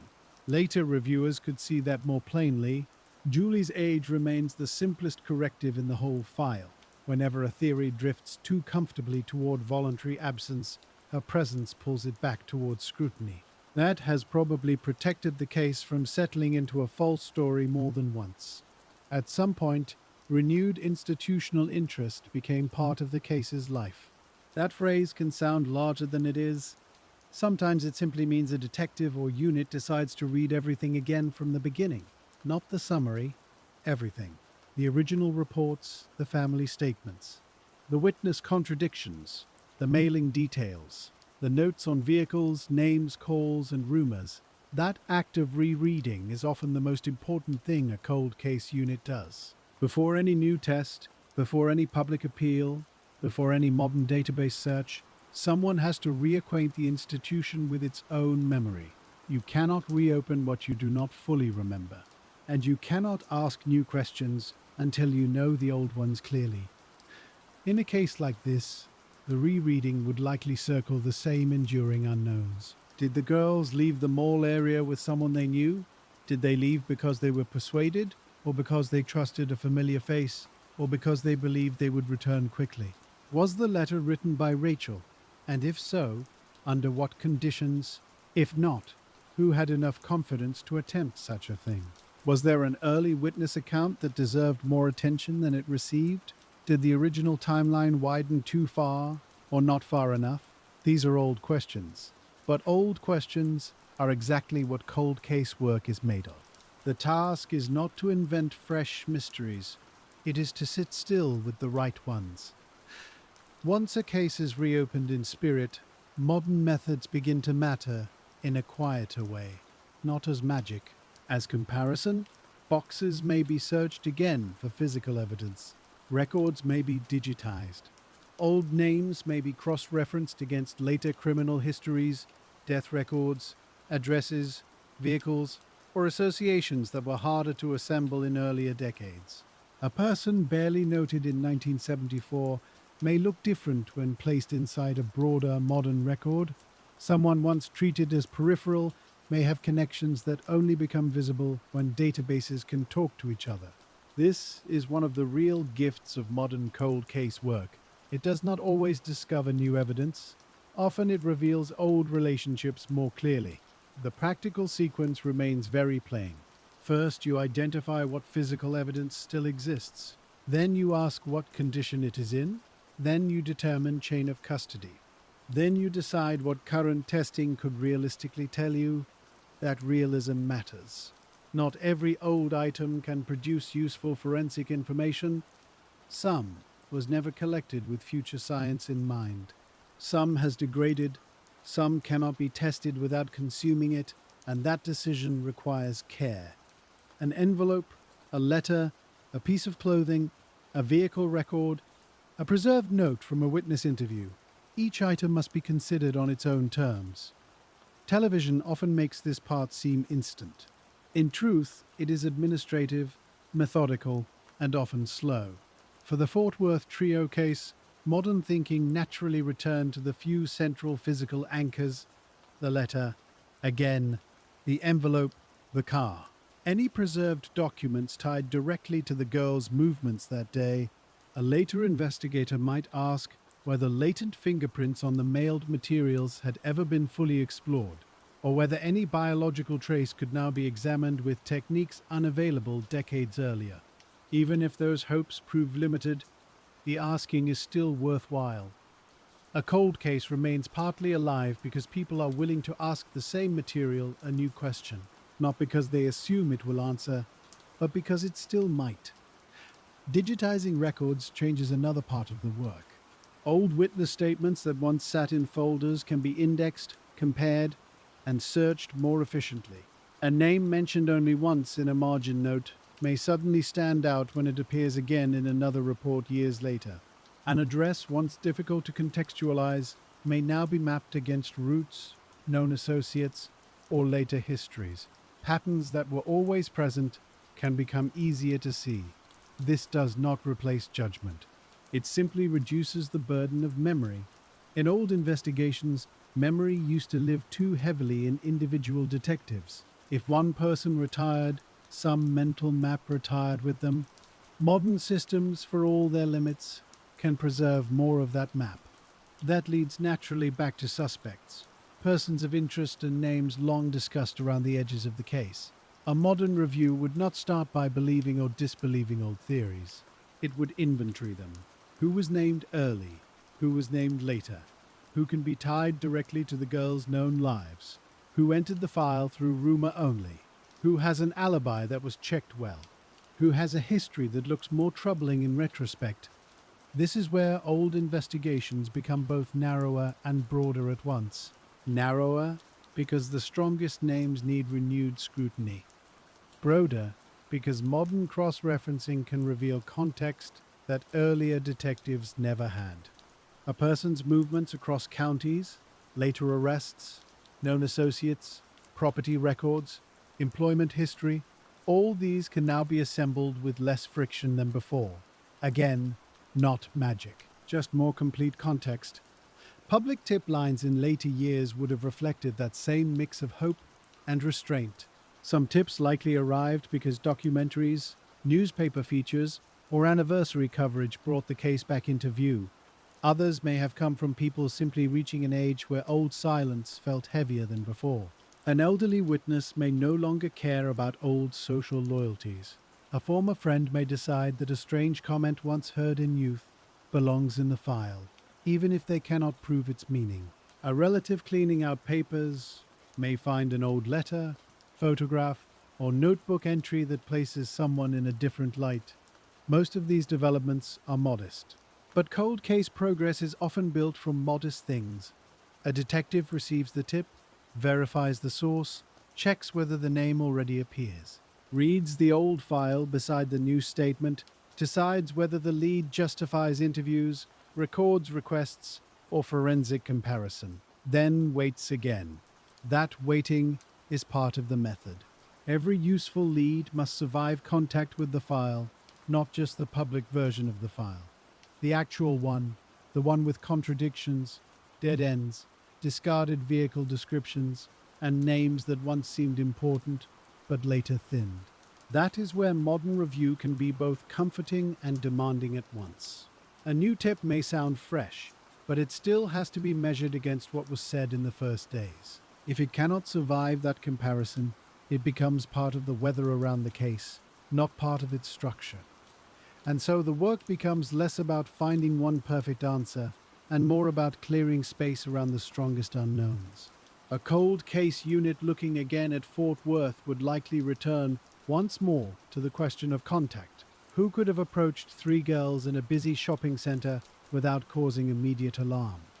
Who would have seemed ordinary enough or familiar enough to make a short conversation look like nothing at all? And who might have had a car close by, ready, available, unremarkable in the way so many cars are when no one knows yet to look at them closely? That is the practical heart of the case. Not just disappearance, but transition. The movement from one known place to an unknown one. The shift from a parked Oldsmobile and holiday bags to silence. The transition had to happen somewhere. It had to involve some mechanism of trust, pressure, confusion, or control. And because there was no loud public disturbance attached to it, investigators have long been left studying the gentler possibilities first. A familiar face, a plausible request, a quick stop somewhere nearby, a suggestion that they would be back shortly. These are not dramatic ideas, but they are often the ones that matter most in daylight disappearances. When later investigators re-examine a case like this, they also begin asking what sort of event could contain all three girls at once. That matters because the trio was not socially uniform. Rachel, at 17, occupied one kind of social position. Renee, at 14, another. Julie, at 9, something different still. Any explanation has to cross those ages cleanly enough to hold together. A theory that depends on teenage secrecy may fit one or two of them, but struggle with the youngest. A theory that depends on random chance may fit the public setting, but not the later letter. A theory that depends on prior planning may help explain one older girl, but not necessarily all three. So, cold case thinking often narrows not by deciding what is true, but by noticing what is too fragile to carry the whole group. That process removes some theories slowly. It leaves others standing longer than people might like. One of those long-standing questions is whether someone connected to Rachel or to her wider circle had enough familiarity to make the girls comfortable. Not comfortable in any deep sense, just comfortable enough for a brief departure, a ride to another store, a stop to pick something up, a promise of returning soon. The reason such possibilities remain alive is not that they are proven. It is that they fit the visible calm of the setting better than a dramatic public confrontation would. And once the car was left behind, the possibility of another vehicle entered the case permanently. It never really leaves. The reported accounts involving an older male presence sit inside that same framework. They have never fully hardened into fact. Still, they have remained difficult to dismiss, because they speak to the central problem of how movement might have occurred. If someone older approached the girls, or was seen near them, or was understood by one of them to be expected, then the ordinary surface of the afternoon makes a little more sense. Not complete sense. Just enough to explain why there may have been no obvious alarm. This is why detectives keep such accounts in circulation, even when they are contested. A weak lead is not useless if it continues to align with the structural needs of the case. It simply cannot be treated as stronger than it is. So the file has to hold it carefully, not as an answer, as a possibility that continues to touch the edges of other facts. There is a discipline in that. You do not overstate. You do not erase. You keep the uncertain thing in the room, and you keep saying exactly how uncertain it is. That kind of honesty is one of the quiet strengths of good cold case work. The letter, of course, remains the other great axis. Any modern reconsideration has to ask not only whether it was genuine, but what effect it had on the architecture of the investigation. If it was written by Rachel freely, then the case takes one shape. If it was written by Rachel under pressure, then it takes another. If it was produced by someone else, then it becomes an act of management, a deliberate attempt to direct belief, buy time, or soften pursuit. Each possibility points in a different direction, and because the note has never fully settled into one category, detectives are forced to keep all three models alive, even if uneasily. That is not satisfying, but it is honest. A later review may also ask whether the note's language carried any hidden asymmetry. Did it sound like a person speaking to family? Did it sound more like a person trying to sound harmless? Was its reassurance natural, or was it reassurance in the abstract, broad enough to calm but too broad to inform? These distinctions matter. A person writing sincerely often includes accidental texture. A person trying to stage sincerity may write toward the idea of comfort rather than the reality of relationship. That difference can be subtle. It may never be provable beyond debate. Still, subtle distinctions are often all that unresolved cases offer. Modern forensic interest in the letter also comes from a simpler truth. It is one of the few objects in the case that can still be touched, examined, and perhaps compared. Old witness memories can only be reread. An envelope can still be studied. A stamp can still be considered. A fold pattern can still be noticed. An adhesive area, if preserved well enough, can still raise questions. The answer may be nothing. But a cold case unit has to ask anyway, because if physical evidence survives, even quietly, it deserves the chance to speak in the language of the present, rather than only the language of the past. The same thinking extends to the car. Rachel's Oldsmobile was not simply transportation. It was the last stable object tied to the trio's ordinary afternoon. Where it sat mattered. What was inside mattered. What was not disturbed, or not obviously disturbed, mattered too. A modern review might ask whether the vehicle's original examination captured enough, and whether any of that documentation can now be read with clearer eyes. An early investigator might have described the car in practical terms only. A later one might look at those same notes and ask more behavioral questions. Did the arrangement of packages suggest a return to the vehicle had already happened? Did the placement of personal items suggest a pause before another short movement? Did anything indicate the girls expected to come back soon? These are interpretive questions, yes, but interpretation is part of cold casework. The item stays the same, the reading matures. There is also the question of geography, which often becomes more rather than less important with time. Seminary South was the starting point, but any departure from it would have opened several ordinary routes away from the center. A later investigator can use maps, old traffic patterns, and property knowledge to think about where a short detour might have led. Not a dramatic hiding place imagined in hindsight, just realistic movement in Fort Worth on a December afternoon. Where could someone drive quickly from the mall without attracting notice? Where were there places to stop, briefly? Which roads connected to other towns, quiet lots, known addresses, or family homes? The point of such mapping is not to create atmosphere, it is to reduce fantasy. A real case lives in actual roads, actual gas stations, actual intersections, actual habits of movement. That kind of geographic review can sometimes help with witness timing too. If one reported sighting occurred in a neighboring area at a certain hour, does the route from the mall make practical sense? If a tip places the girls farther away, was the travel time realistic? Could a stop at the mall, a departure, and a later mailing all fit within one credible sequence? Sometimes geography removes more theories than it creates. That is useful. A good investigation does not merely add possibilities, it also learns what to let go. The Fort Worth trio case has always required that kind of letting go. Many leads have come into the file, most have not endured. That does not mean they were worthless.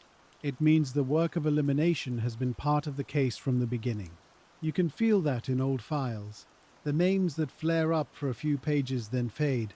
The tip that sounds promising then shrinks under dates and records. The witness who seems certain until asked to place events in sequence. The caller whose story changes with each retelling. All of that is familiar to detectives who work old mysteries. And all of it leaves behind residue. Even disproved leads can influence the emotional memory of a case. That is why later reviewers often proceed by building a smaller and smaller center, not the story most often told.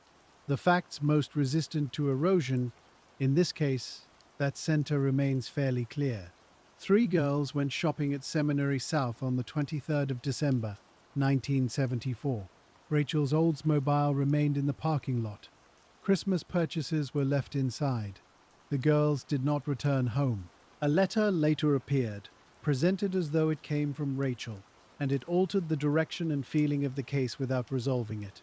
Around those facts lie all the other layers: possible sightings, possible companions, possible plans, possible misreadings. That is the structure a modern investigator inherits. Nothing more stable than that, nothing less. Because the case remained unresolved for so long, families and advocates became part of its ongoing life in a very practical sense. They gave interviews, they preserved photographs, they repeated timelines, they kept names in public memory. They also challenged assumptions from time to time, especially assumptions that leaned too comfortably toward voluntariness. This is another important part of patient investigation. Families do not only wait, sometimes they preserve the friction necessary to keep a case honest. If an explanation does not fit their knowledge of the missing person, they say so. That does not make them automatically right. But it does keep investigators from mistaking convenience for truth. In the Fort Worth trio case, that friction mattered, because the letter always created a temptation toward interpretation. Maybe they left willingly. Maybe it was only temporary. Maybe they meant to return. Against that temptation stood the basic human facts of the day: a child of 9, holiday shopping left unfinished in spirit, if not in action, a car left where its driver should have needed it. Those details kept pushing back. Families helped keep that pushback alive. As decades passed, public memory of the case became both a help and a hazard. A help because remembrance keeps files moving. A hazard because repeated retellings can smooth away uncertainty. In documentaries, articles, or local retellings, people naturally compress. They simplify the timeline. They choose the most memorable suspect theory.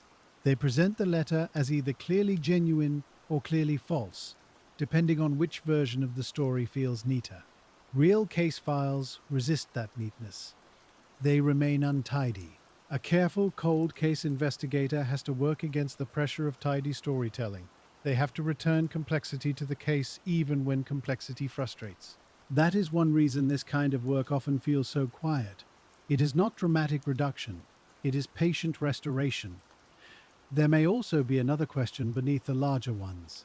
Not only who might have taken the girls from the mall or with what intent, but whether the event was planned in advance or shaped in the moment. Those are not the same thing.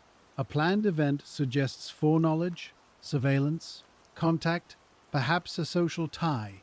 A momentary event suggests opportunity, improvisation, and a different type of person entirely.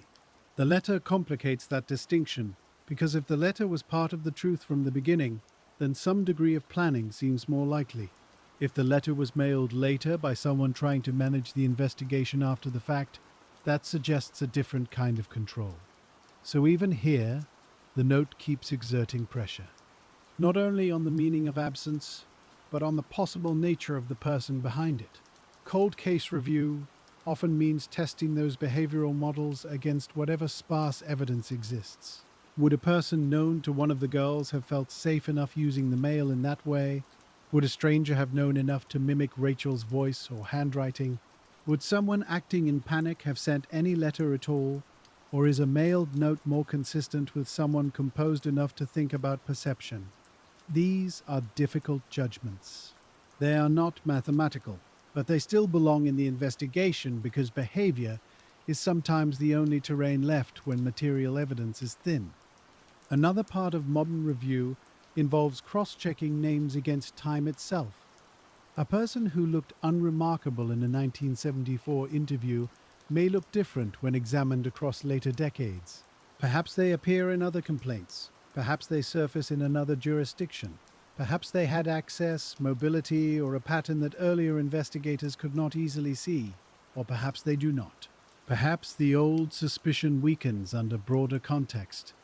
That is useful too, because a name carried too long without support can narrow public imagination in ways that hurt the case. A good review is willing to remove weight from old suspects as well as add it.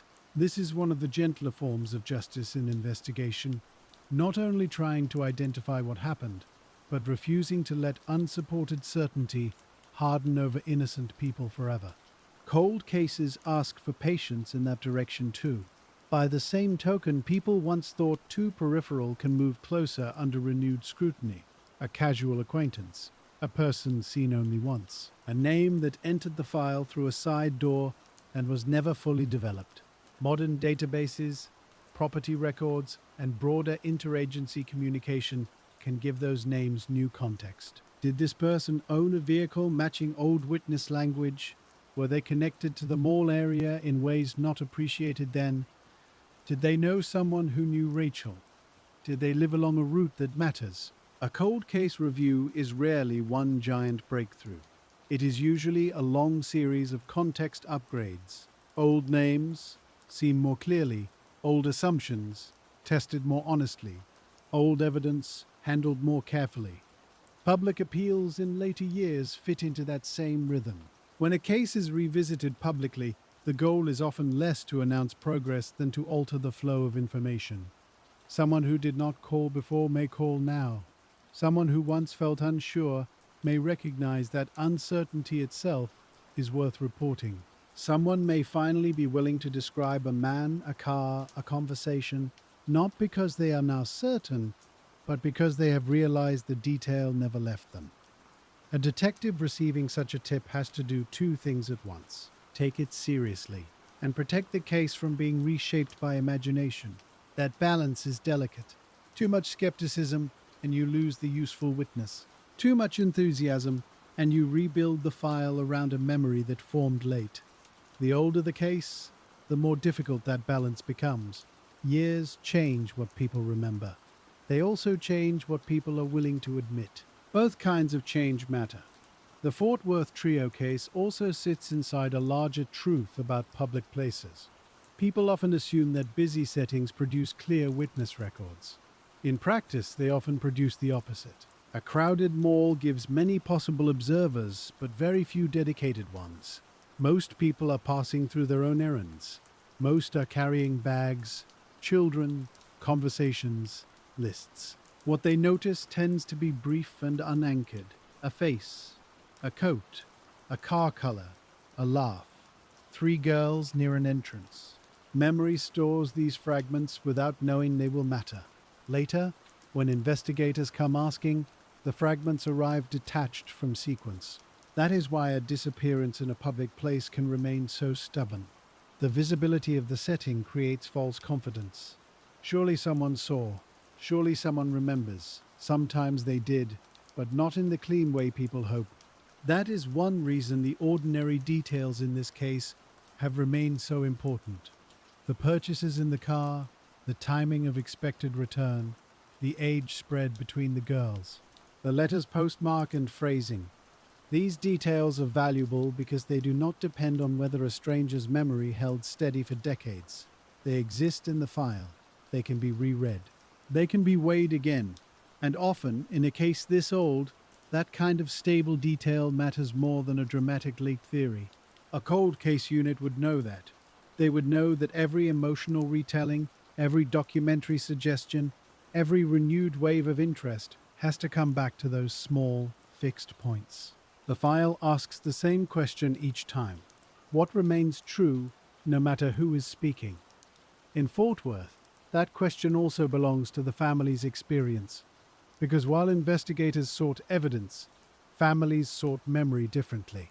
They hold on to personality, routine, voice, habits, the way a person would or would not have phrased a note, the way a child of 9 would or would not have fit into a supposed voluntary plan.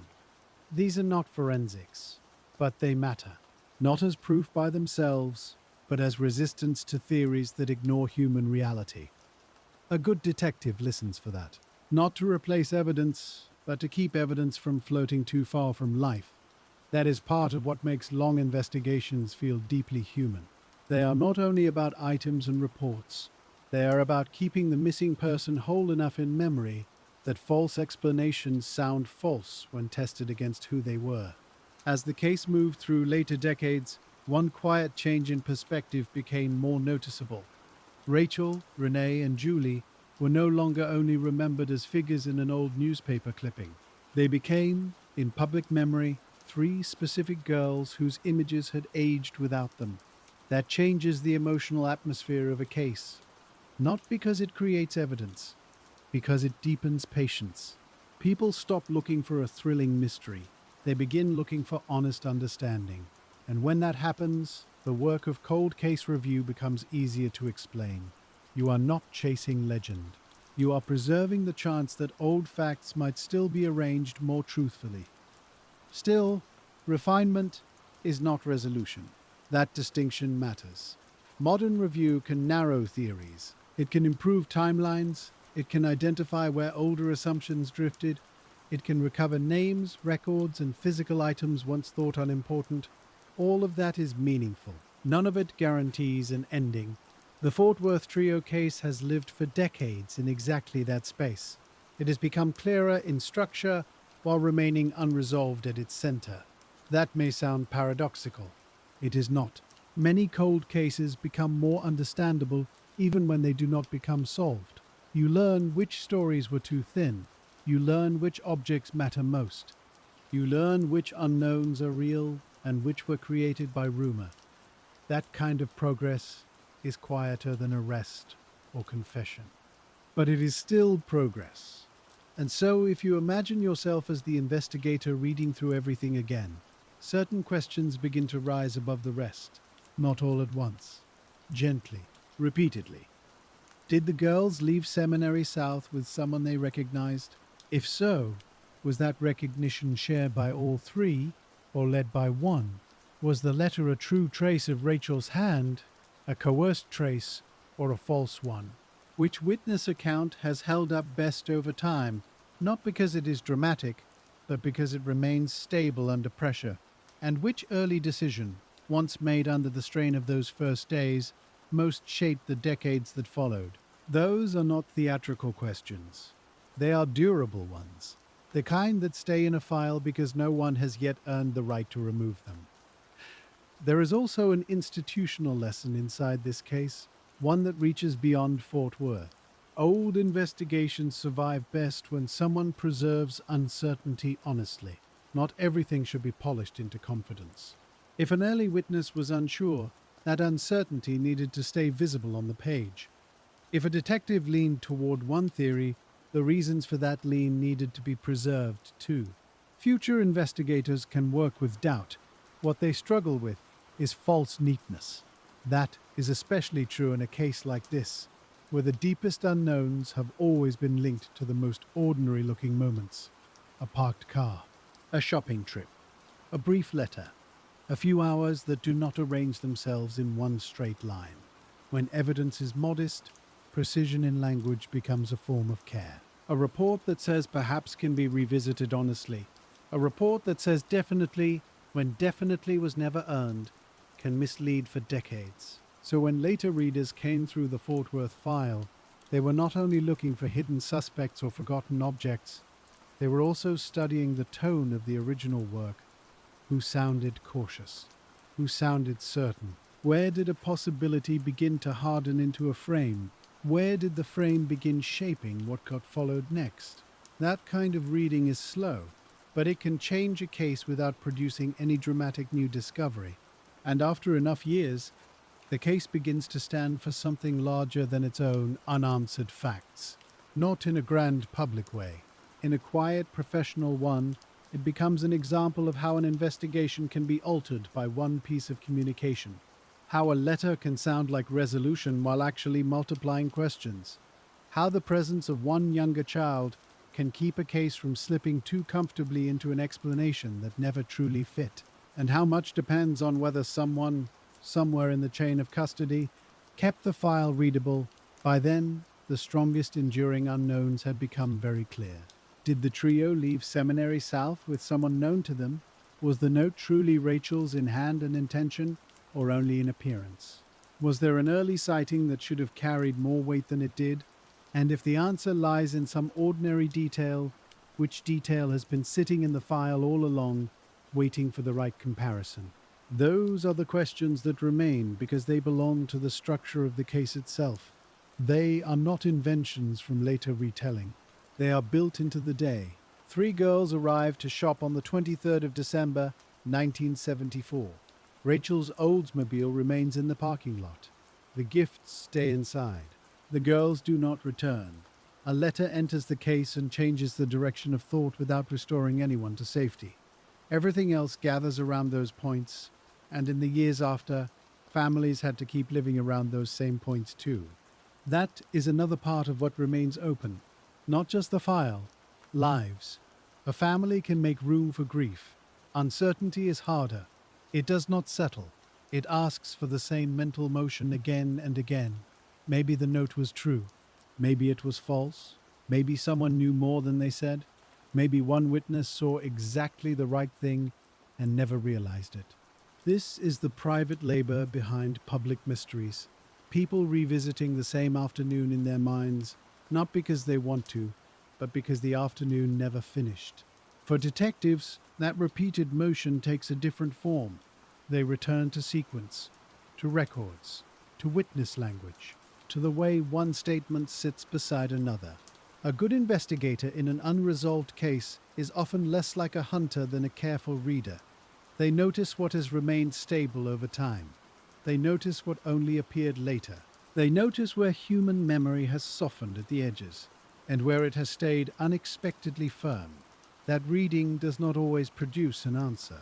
Still, it keeps the case from becoming shapeless. In Fort Worth, the names Rachel Trilliker, Renee Wilson, and Julie Mosley have never entirely slipped into abstraction. That matters, because old cases are at risk of becoming stories about mystery rather than stories about people. But this one resists that, in part because of the ages involved, and in part because the setting was so ordinary. There is something profoundly human about going out for Christmas shopping and not coming home.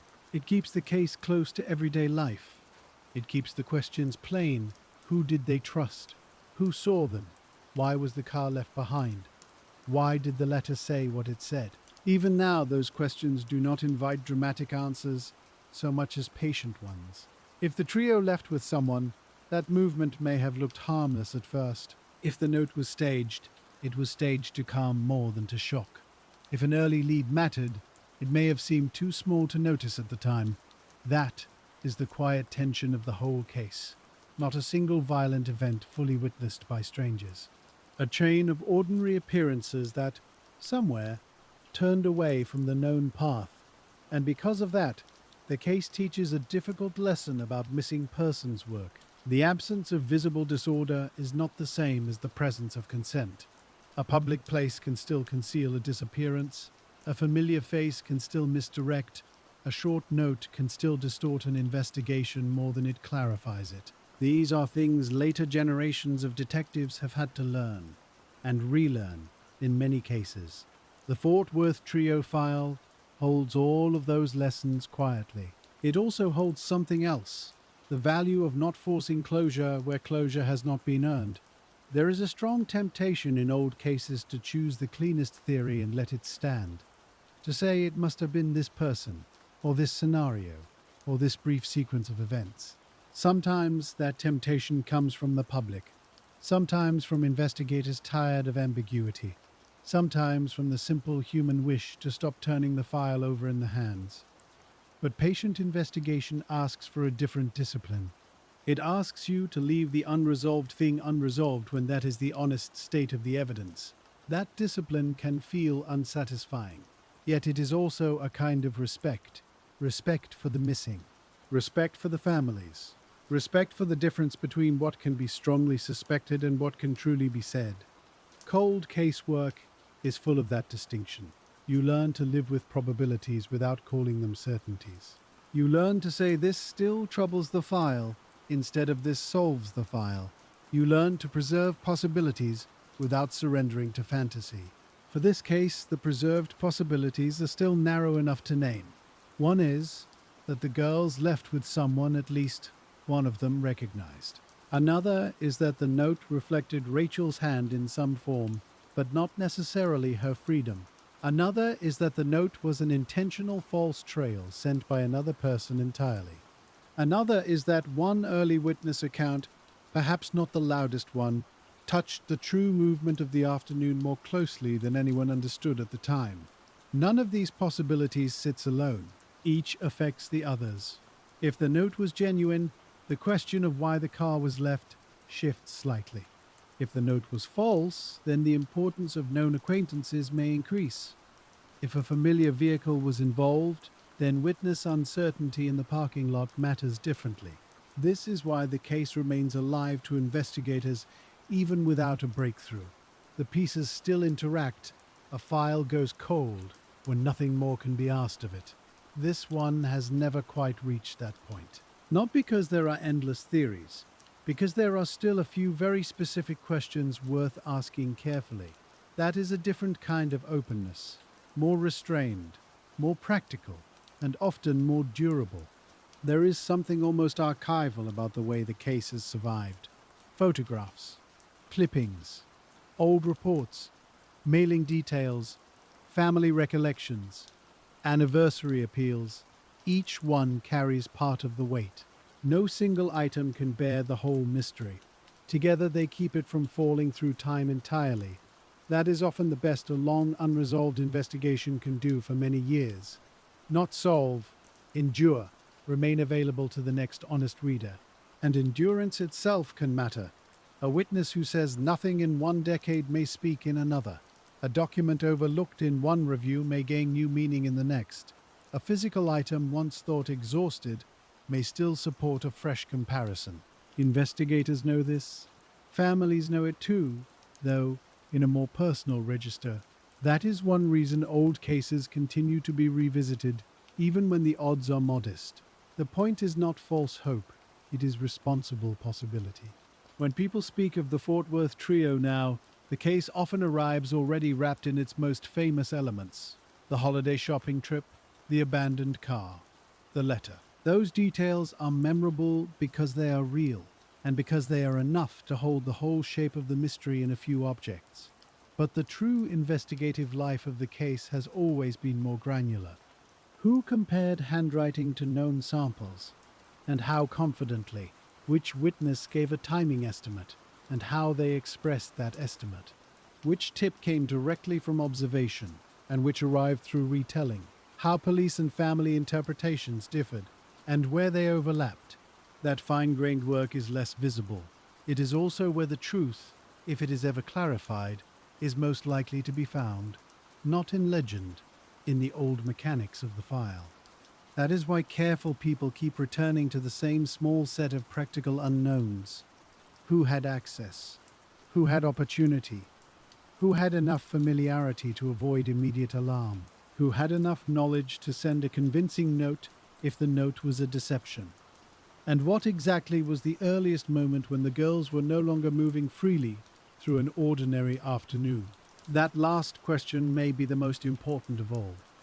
Because if you can identify the point where ordinary life ended, even approximately, the rest of the case may narrow around it, not solve itself, but narrow. And narrowing is often how old mysteries become workable again. There is a tenderness in that process too. You do not revisit an old disappearance simply to revisit it. You do it because every year without an answer can make people fear the answer has become unreachable. Cold case work pushes gently against that fear. It says not everything is recoverable, but some things can still be clarified. A timeline can be corrected. A theory can be demoted. A name can be examined more fairly. An object can be tested again. A witness can be heard one more time. These are small acts. Together they are the practice of not giving up, and for families that practice matters even when it brings no final outcome. It means the missing are still being treated as people whose story deserves accuracy. Not just remembrance, but accuracy. Not just sympathy, but method. That balance between compassion and method is at the heart of every patient investigation. It is certainly at the heart of this one. If you sit with the file long enough, one thing becomes very clear. The case is always asked more of attention than of imagination. It does not need larger theories. It needs cleaner weighing. The central facts are already haunting enough in their plainness. 3 girls, a December shopping trip, a car left behind, a disputed note, a city that kept changing around an afternoon that never moved on. So later, investigators are left with a task that is both humbling and simple. Read carefully, preserve what is stable, question what was assumed, compare the old record against the modern one, and resist the urge to pretend certainty where the evidence still asks for patience. That patience is not passive. It is active in very small ways. A records request, a new forensic consultation, a witness re-interview, a map laid beside an old timeline, a letter removed from storage and examined again, an old suspect theory stripped back to its source, a family conversation listened to with fresh respect. This is what the long life of a case really looks like. Not dramatic movement, repeated, careful returns, and each return can alter something, a little more weight here, a little less there, a stronger sense of what probably did not happen, a more disciplined sense of what still might have. That is why the Fort Worth Trio case remains more than a remembered tragedy. It remains an active test of investigative endurance. How long can a file stay honest? How long can a city remember accurately? How long can a question remain open without becoming distorted by the need for an answer? For now, those questions continue to sit where they have sat for many years. Near the car, in the Seminary South parking lot, near the folded letter and its envelope, near the witness statements that agree only in part, near the families who have carried the names forward, and near the quiet belief, held by many people across decades, that some combination of ordinary details still has not been fully understood. Maybe it is in the sequence of the afternoon, maybe in the social circle around Rachel, maybe in the interpretation of the note, maybe in one witness memory that seemed too fragile to hold much weight, but never fully disappeared. Cold case work often lives in that maybe. Not as fantasy, as unfinished comparison. And the comparison goes on, one page against another, one decade against another, one assumption against the hard, plain facts that survived from the beginning. The file is still shaped by the same enduring absence: Rachel, Renee, Julie, a trip to shop before Christmas, a return that did not happen. And because those facts remain so ordinary, the case remains difficult to forget. Ordinary things ask to be completed. When they are not, they stay with us. So the investigation, in the broadest sense, continues wherever the record is still being read with care. In police review, in family memory, in the patient work of separating what is known from what is merely often said. That distinction may sound narrow. It is not. In an old case, it can be the difference between preserving the truth and slowly losing it beneath repetition. For that reason, every renewed look at the Fort Worth Trio case returns, eventually, to the same humble practice. Lay out the few fixed things. Read the uncertain things without exaggeration. Notice what changed after the letter arrived. Notice what did not change. Ask which names were grounded and which floated in from rumor. Ask what the girls' ages make possible and what those ages quietly rule out. Then wait. Then read again. That is how unresolved cases are kept alive in the right way. Not by noise, by steadiness. Not by forcing revelation, by protecting the file from erosion. And in this case, that protection has always mattered because the disappearance could so easily have been misread as something simpler than it was. The trio itself prevents that simplification. 3 together, different ages, 1 child, 1 older teen, 1 younger teen. The combination remains the case's strongest argument against easy answers. There will always be people who prefer one theory strongly. That is natural. Some settle on the note, some on a known acquaintance, some on an older male seen or rumored near the mall, some on the idea that one early decision by investigators shaped everything that followed. Each theory contains part of the file's gravity. None has fully displaced the others, which is why the case is still open in the only way unresolved cases can remain open for so long. Open not because nothing has been considered. Open because the essential uncertainty has survived every review. And when essential uncertainty survives that long, the work becomes almost meditative. You return to the same object, the same statements, the same names, but you do not return as the same reader. Time changes the investigator too. A younger detective might read the note differently than an older one.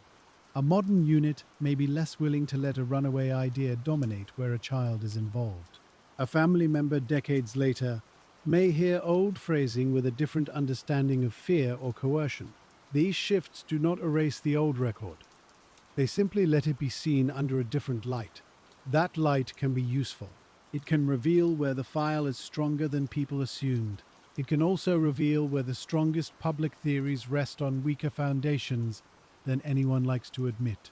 Both kinds of revelation are valuable, because the goal is not to keep favorite explanations alive. The goal is to make the case truer to itself, to let the evidence, limited as it is, occupy the exact amount of ground it deserves. No more, no less. That kind of balance is hard to maintain over many decades, but it is what gives old cases a chance. And so the patient review continues to circle the same few physical and human points: the mall, the car, the route home that was never traveled, the note, the social ties around Rachel and the other girls, the possible vehicle or person or brief encounter that made three ordinary shoppers vanish from an ordinary day. Those are the points where the file still breathes. Those are the points where future movement, if it comes, is most likely to begin. Somewhere in that careful circling lies the next useful question. Not the biggest question, the next one. The one that lets the file move a little farther without pretending to move farther than it has. That is usually how long investigations survive. One modest, honest question after another. And in this case, one of those questions keeps waiting just beneath the surface of everything else. Not only whether